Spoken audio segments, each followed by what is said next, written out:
কথাই বলছেন। এখন সৃষ্টিকর্তা কিন্তু কারো ধার ধারে না। আমি চাইছিলাম যে গত সুনামিতে জাপানাতে না হোক, এটা হোক, ধরেন মনে করেন আমি মনে করলাম যে এটা রাশিয়া আমেরিকাতে হোক, কিন্তু আমার কথা সৃষ্টিকর্তা শুনেনি।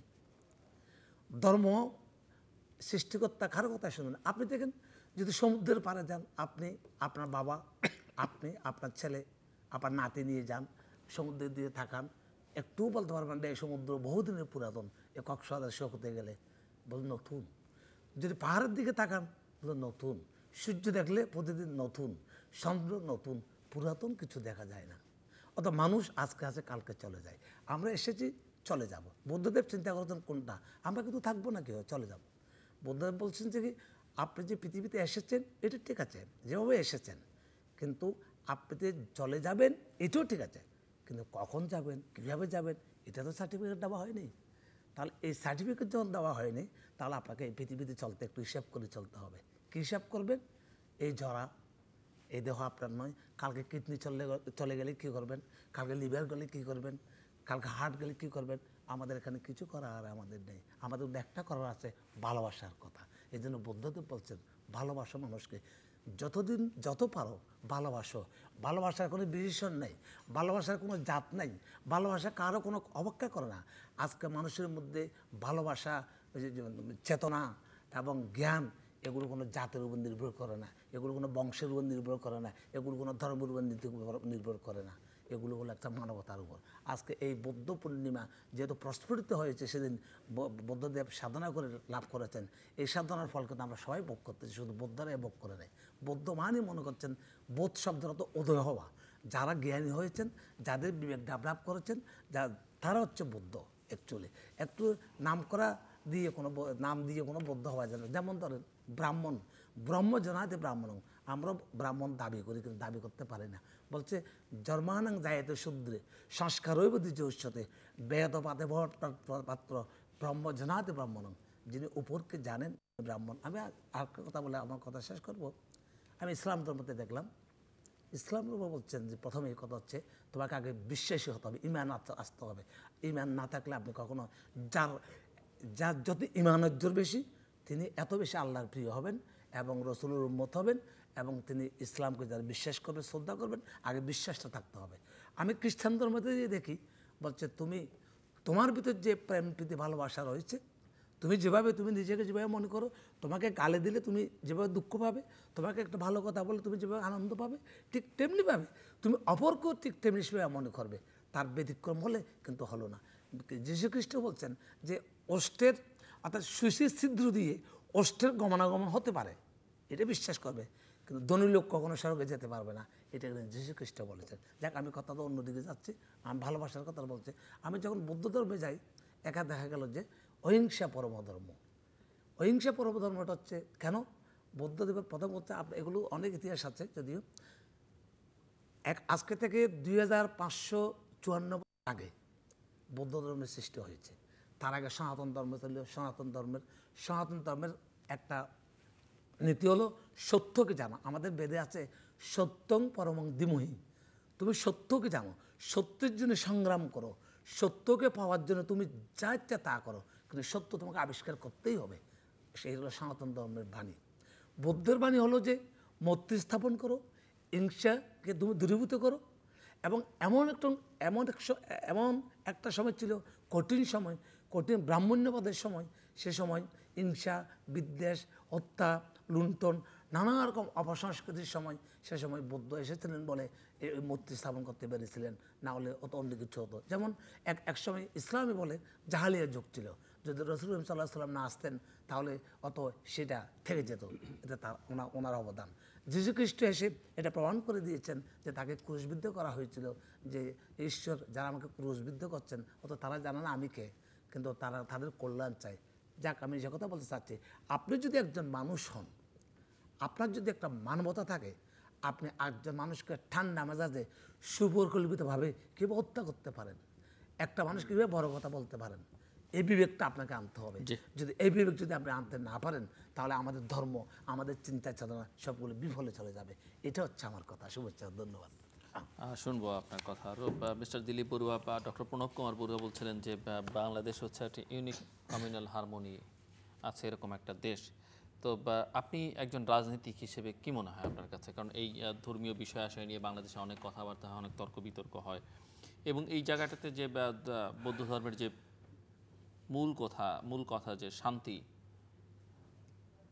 বাংলাদেশের মানুষ শান্তির অবস্থান থেকে কোথায় আছে বলে আপনি মনে করেন? মানবিকতা, এখানকার মানুষের মানবিক আচরণ, সেটি একটা রাজনৈতিক নেতৃত্বের অবস্থান থেকে কিভাবে দেখছেন? আমাদের যে বাংলাদেশ, তার যে নিজস্ব সামাজিক যে প্রবাহ যুগ যুগ ধরে, বছরের পর বছর ধরে চলে আসছে, তার ধারাবাহিকতায় যদি আমরা বিবেচনা করি, তাহলে বাংলাদেশের মানুষের মধ্যে একটা অসাম্প্রদায়িক চেতনাটা প্রবাহমান এবং সবসময় এটা ক্রিয়াশীল ছিল। বাংলাদেশের বাঙালিদের সবচেয়ে একটা গৌরবোজ্জ্বল সময় ছিল পাল বংশের সময়। পাল বংশদের আমলে বাংলাদেশের যেই কৃষ্টি সংস্কৃতি, তার যে জ্ঞানের প্রতি অনেক ব্যক্তি ছিল, এমনকি নালন্দা বিশ্ববিদ্যালয়, যে বিশ্ববিদ্যালয়ে 10,000 ছাত্রছাত্রী ছিল ষষ্ঠ শতাব্দীতে, সপ্তম শতাব্দীতে, তার কিন্তু অর্থের যোগান দিত পাল বংশের রাজারা। যদিও আজকে নালন্দা বিশ্ববিদ্যালয় অতীত হয়ে গেছে, তার সেই হারানো যৌবন আর ফিরে আসেনি, কিন্তু তার ধ্বংসস্তূপের মধ্যে ওই সাক্ষ্যটা বহন করছে। এবং আমাদের এই যে বাংলা যে সংস্কৃতি, বাংলা জাতি হিসেবে আমরা বাঙালি, এই যে বোধটুকু, এই বোধটুকুতে আজকে কিন্তু আমরা এটা ঐতিহাসিকভাবে আবার নতুন করে এটা আমরা সন্ধান পেয়েছি, বা সন্ধান দিয়েছেন জাতির জনক বঙ্গবন্ধু শেখ মুজিবুর রহমান। কিন্তু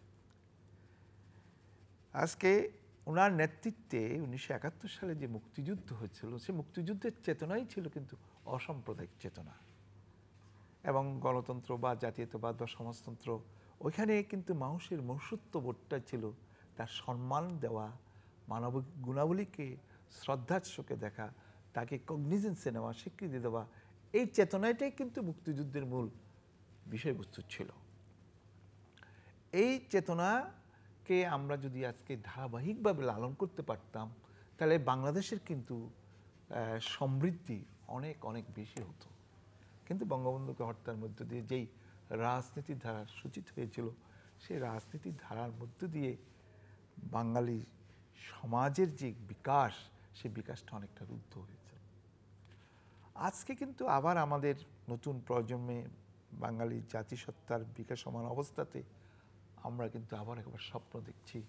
সেই স্বপ্নটা হচ্ছে আমাদের মূল যে চেতনা, অসাম্প্রদায়িক চেতনা, যেটা আপনি বলছেন, আমাদের যে সাম্প্রদায়িক দৃষ্টিভঙ্গি, সম্প্রীতি, যেটা আমাদের যে সম্প্রীতির মধ্য দিয়ে আমরা যে চলছি, বা এখানে সাম্প্রদায়িকতার যেই মনোভাবকে আমরা সযত্নে পরিহার করে অগ্রসর হচ্ছি, সেই চেতনায় কিন্তু বৌদ্ধ ধর্মের যে মানবিকতার দিকগুলা, মানবতার যে দিকগুলা, সেই দিকগুলোরই প্রতিফলন কিন্তু এই জায়গাতে হচ্ছে। বৌদ্ধ ধর্মের দুটো জিনিস হচ্ছে সবচেয়ে বেশি মূল বিষয়। একটা জিনিস হচ্ছে মানুষকে ভালোবাসা, মনুষ্যত্ববোধকে জাগ্রত করা, এইটাই হচ্ছে মূল ধর্মের চালিকা শক্তি। আরেকটা চালিকা শক্তি হচ্ছে সেই তার মনুষ্যত্ববোধের জাগ্রত করার পাশাপাশি তার যেই কর্মকে এমনভাবে সে পরিচালনা করা, সে কর্ম তার তৃষ্ণা থেকে তাকে দূরে রাখতে পারে। আমাদের যত সংকট কিন্তু সমাজে, সব সংকটের মূলে হচ্ছে তৃষ্ণা। আমার একটা বাড়ি আছে, বাড়ি যাওয়ার 10টা বাড়ি হবে।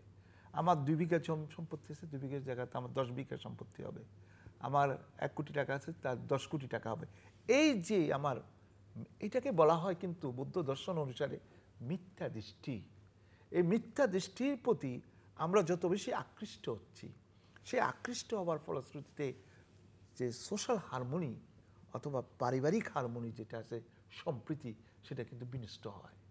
আজকে যত বেশি কিন্তু আমরা তৃষ্ণা থেকে নিজকে সংযত রাখতে পারি, তাহলে কিন্তু সেই হারমোনিটাকে আমরা অর্জন করতে পারবো। যেই বৌদ্ধ দর্শনের মূল যে কতগুলো দুইটা জিনিস হচ্ছে যে গুরুত্বপূর্ণ, একটা তো চতুরার্য সত্য যেটাকে বলা হয়, যে এই দুঃখ আছে, দুঃখের কারণ আছে, নিরোধ আছে, নিরোধের উপায় আছে, আর উপায়ের মধ্যে যেই হচ্ছে আর্য অষ্টাঙ্গিক মার্গ। সেই আর্য অষ্টাঙ্গিক মার্গের মধ্যে সৎ চিন্তা, সৎকর্ম, সৎ জীবিকা, সৎ চিন্তা, সৎস্মৃতি, এই যে জিনিসগুলা, এই জিনিসগুলা যদি আমি অনুশীলন করি, তাহলে কিন্তু আমার মধ্যে ওই যে মনুষ্যত্ব বোধকে আমি কিন্তু জাগ্রত করতে পারবো। এবং আমি যত বেশি জাগ্রত করতে পারবো, আমার চিত্তকে তত বেশি আমি সংযত করতে পারবো। এখন ধরেন বিশ্বে সকলে ধর্মের অনুশীলনের মধ্যে যাই দেখে মেডিটেশন, অর্থাৎ বিদর্শন ভাবনার যে বিষয়টি, এটাকে গুরুত্ব, এই বিদর্শন ভাবনাটাকে আমি ওই লোভ থেকে, ওই তৃষ্ণা থেকে, ওই যে আমার আকাঙ্ক্ষা থেকে হেতু সৃষ্টি হয়, হেতু আমাকে পুনরায় জন্ম ক্ষেত্রে নিজকে নিয়োজিত রাখে। এই যে জন্মান্তরবাদ, অর্থাৎ বৌদ্ধ দর্শনে কিন্তু আবার জন্মান্তরবাদের কথাটা বলা হয়ে থাকে, যে সেই জন্মান্তরবাদে যে তৃষ্ণা যত বেশি থাকবে তত বেশি সেই জন্মান্তর হতে থাকবে, এবং সেই তত বেশি একটা অসংযত, তৃষ্ণা যত বেশি থাকবে তত বেশি সে অসংযত হবে, তত বেশি তার মধ্যে অস্থিতিশীলতার পরিবেশ সৃষ্টি হবে। তো অস্থিতিশীল পরিবেশ কিন্তু পারিবারিক যে হারমোনি বলেন, সামাজিক হারমোনিটাকে বিনষ্ট করে। আজকে সেই দৃষ্টিতে যদি আমি বিবেচনা করি, একজন রাজনৈতিক সচেতন কর্মী হিসাবে আমরা যত বেশি আমাদের সেই বুদ্ধের কজ, এই বৌদ্ধ দর্শনটা কিন্তু একটা অন্য জায়গা থেকে পার্থক্য হচ্ছে যে এর একটা কজ অ্যান্ড এফেক্ট আছে। কজ অ্যান্ড এফেক্টটাকে যদি আমি উপলব্ধি করতে পারি, কার্যকারণ বা যেটাকে বলা হয়, সেটাকে যদি আমার জীবনে যদি আমি উপলব্ধি করতে পারি, তাহলে আমি নিজকে সংযত করতে পারবো। আমার নিজকে যদি আমি সংযত করতে পারি, তাহলে ওই লোভ, মিথ্যা দৃষ্টি, সে অন্ধ আনুগত্য, সেই জায়গা থেকে নিজকে দূরে রাখতে আমি সক্ষম হব। এই যে জায়গাটা, এই জায়গাটাকে হচ্ছে যে আমার সামাজিক জীবনে, বা আপনি যেটা বলছেন আমাদের সম্প্রীতি, যে এই সম্প্রীতির মনোভাবটা তখন মৈত্রীময় সুধা আমরা পান করতে পারবো। যেই মৈত্রীময় সুধার মধ্য দিয়ে আমাদের সমাজের চালিকা শক্তিকে আমরা সামনের দিকে অগ্রসর করে নিয়ে যাওয়া সম্ভব। সেই অর্থে আমি বলবো যে আমাদের এই সম্প্রীতির মনোভাবের মধ্য দিয়ে মানব প্রেম বা মানবতা বোধ, সে বোধকে আমরা জাগ্রত করতে সক্ষম হব। ডক্টর প্রণব কুমার বড়ুয়া, আপনার কাছে একটু শুনতে চাইবো যে বাংলাদেশের বৌদ্ধ ধর্ম চর্চার চিত্রটা কি, মানে এখানকার সুযোগ সুবিধা বা আপনারা কিভাবে করছেন? ধন্যবাদ। আপনারা তো জানেন যে 400 বছর ধরে বৌদ্ধরা এদের শাসন করেছিল, long 400 years, 8th century to 12th century। সেই সময়ে কৃষ্টি, সভ্যতা, ভাস্কর্য, তার স্থাপত্য, বিজ্ঞান, দর্শন অসম্ভবভাবে চর্চা হয়েছিল। তার প্রমাণ হচ্ছে বিভিন্ন বিশ্ববিদ্যালয়, যেমন নালন্দা বিশ্ববিদ্যালয়, বিক্রমশিলা বিশ্ববিদ্যালয়, শম্ভুরি মহাবিহার এখানে আমাদের ইয়েতে, এই রাজশাহীতে। তারপর আমরা মনে কি বলতে, এই যে আপনার শালবন মহাবিহার কুমিল্লায়, পণ্ডিত বিহার চট্টগ্রামে, এগুলো ছিল বৌদ্ধ বিশ্ববিদ্যালয়, সেখানে চর্চা হতো। এবং এই সমস্ত বিশ্ববিদ্যালয়ে চীন থেকে, সুবর্ণভূমি হচ্ছে কি Burma, Indonesia, Malaysia, Thailand scholar পড়তে আসতো। এবং শুধু সেখানে শুধু বৌদ্ধ চর্চা নয়, সেখানে দর্শন, সেখানে লজিক, সেখানে মেডিসিন, সেখানে ইভেন মিউজিক মানে শিক্ষা দিতে হতো। তো সেটা আমরা হারিয়ে ফেলেছি, কেননা রাজনৈতিক বিবর্তনে এখানে বৌদ্ধ ধর্ম যখন আপনার হয়ে গেল, ধীরে ধীরে ধীরে ধীরে লুপ্ত হতে চললো, কিন্তু সেটা শিক্ষা অম্লান রাখলো চট্টগ্রামে। কাজেই এটা চর্চা আস্তে আস্তে আস্তে আস্তে এটা কমে যেতে শুরু করলো। সেটা আবার কখন শুরু হলো? যখন আপনার 19 শতকে পাশ্চাত্য রেনেসাঁস বিপ্লব, সে একটা রূপান্তরের বিপ্লব হলো। সেই বিপ্লবটা এদেশে আসলো। এদেশে আসার সঙ্গে সঙ্গে আমরা বৌদ্ধরা তাকালাম অতীতের দিকে, দেখলাম আমার গৌতম বুদ্ধ আছে, দেখলাম আমার একটা দর্শন আছে, আমার সাহিত্য আছে, আমার কৃষ্টি আছে, এবং দেখলাম এই আমাদের দেশের সাহিত্য, আমাদের দেশের সংস্কৃতি,